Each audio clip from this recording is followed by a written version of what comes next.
วิธีសាស្ត្រនេះគឺជួយព្យាបាលជំងឺឆ្អឹងស្ពោតដោយអត់មានចំណាយលុយសូម្បីតែមួយកៈមួយរៀលបងប្អូ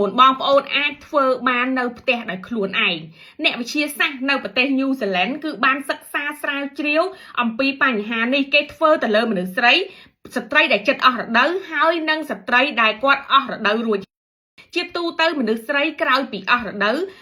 5ឆ្នាំទៅ6ឆ្នាំក្រោយអស់រដូវគាត់បាត់បង់កំហាប់ឆ្អឹងរហូតទៅដល់ 20% អញ្ចឹងគាត់ប្រឈមមុខខ្ពស់ខ្លាំងមែនតើវិធីសាស្ត្រដែលគេបង្ហាញនោះគឺលោតអន្ទាក់ណាលោតអន្ទាក់មួយថ្ងៃ10នាទីហើយមួយអាទិត្យធ្វើ3ដង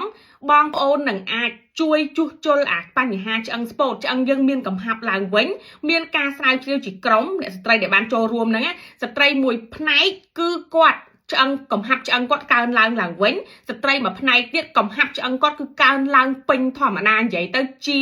គឺឡើងមានបញ្ហាឆ្ពោតស្អឹងហើយឆ្អឹងគាត់រឹងមាំធម្មតាវិញហើយប្រសិទ្ធភាពគឺនៅក្នុងរយៈពេល12អាទិត្យបងប្អូនអាចសាកធ្វើបានបើសិនជាគាត់ចាស់គាត់ពិបាកក្នុងការលោតគាត់អាចចាប់ផ្ដើមលោតមួយថ្ងៃ1នាទីសិនទៅយូរទៅរាងកាយយើងចាប់ផ្ដើមរឹងមាំទៅ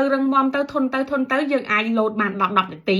ហើយ10នាទីហ្នឹងមិនមែនលោតម្ដង10នាទីទេយើងអាចលោតម្ដង1នាទីសម្រាប់សិនតមក1នាទីទៀតសម្រាប់ទៀតក៏រាប់ចូលដែរណាក៏មានអត្ថប្រយោជន៍ដូចគ្នាអញ្ចឹងលទ្ធផលនៃការស្រាវជ្រាវបានបង្ហាញច្បាស់ខ្លាំងមែនតើបងប្អូនគឺទទួលបានប្រយោជន៍ពិតមែនអត់មានចំណាយលុយទេធ្វើបាននៅផ្ទះសម្រាប់អ្នកសូវញ៉ាំបន្លែហើយចង់បានសុខភាពល្អខ្ញុំណែនាំបន្លែ40មុខរបស់យើងអានេះមិនមែនតែបន្លែសុទ្ធទេណាគឺមានរូបមន្តពិសេសហ្មងបងប្អូនញ៉ាំមួយទឹកក៏បានដោះគោក៏បានញ៉ាំមួយដោះគោកាន់តែឆ្ងាញ់បើញ៉ាំមួយទឹកជាដាក់ប៉ុណ្ណាក៏បានដែរដាក់ប្រហែលខ្ញុំក៏បានដែរបងប្អូនអត់ពិបាកញ៉ាំអត់កពុលអត់អីទាំងអស់រូបមន្តពិសេសរបស់យើងទី1គឺបន្លែ40មុខដឹងស្រាប់ហើយបន្លែគឺមានសារធាតុចិញ្ចឹមវីតាមីននិងសារធាតុរ៉ែ trace mineral ជាច្រើនហើយបន្លែ40មុខវីតាមីនគឺច្រើនដូចវីតាមីនដូចយើងញ៉ាំវីតាមីនចម្រុះចឹងតែវីតាមីនចម្រុះយើងគឺយកមកពីបន្លែធម្មជាតិ organic ហើយផលិតនៅ New Zealand ណាទី2នៅក្នុងបន្លែមាន fiber ស្រាប់ហើយប៉ុន្តែយើងបន្ថែម fiber ពីរប្រភេទពីលើទៀតដែលជាប្រភេទ acacia fiber ហើយ flaxseed